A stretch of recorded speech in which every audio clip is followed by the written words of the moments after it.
And we're back, week 7. Is it week 7? Maybe. I don't know, I lost track. Been a lot going on. But just want to give y'all an update. Plants are looking nice, so if you want to compare stuff, we're going to step back just a little bit so you can see the full view. Alright, so going on. We've got a whole lot. We need to feed these ladies because they're going into the last half of veg. We also have to add more soil because we're going to be feeding them. We don't want to add too much because here at the bottom we leave a little room in the pot.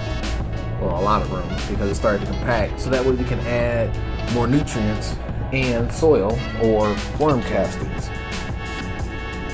But these ladies are doing nice. We have pineapple muffin. We have bag burner. Is it bag burner? Let's double check, folks. Where's my tag at? This is bag burner. Let's go back to the wide view. This is bag burner.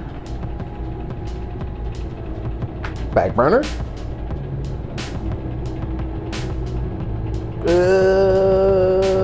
Cranberry F3. We got pineapple muffin again. Mass Queen. Then we got Cinderella 99 crossed with Cinderella 99. We got that from another fellow grower. Well, the seed. And then that one, my friend, is Purple Goat Cheese. We got that from another grower as well. Same person that gave us that one.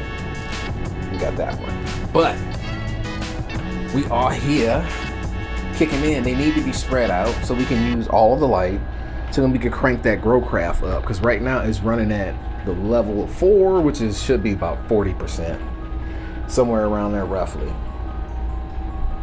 And then we also have our plexiglass that we're going to install in that window so we can exhaust the air out and still keep everything secure. We got nice thick plexiglass. If we wanted to, we'll double up the sheets, but we're not going to.